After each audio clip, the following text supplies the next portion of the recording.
America's auto market is breaking, and most people don't see it coming. More than 3 million vehicles are expected to be repossessed, not because people stopped caring, but because they can't keep up. Car prices have crossed $50,000. Interest rates are climbing. Wages aren't.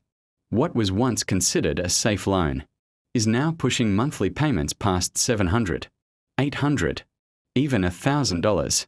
This isn't just a subprime problem anymore. Families who always paid on time are now falling behind. Lenders are taking losses. Auction prices are collapsing. And used car values are dropping faster than banks can track the damage. Behind every repossession is a household under pressure, choosing between a car payment, groceries, or rent. This documentary goes beyond the headlines. We expose the data, the warning signs, and the real cost of America's growing debt crisis.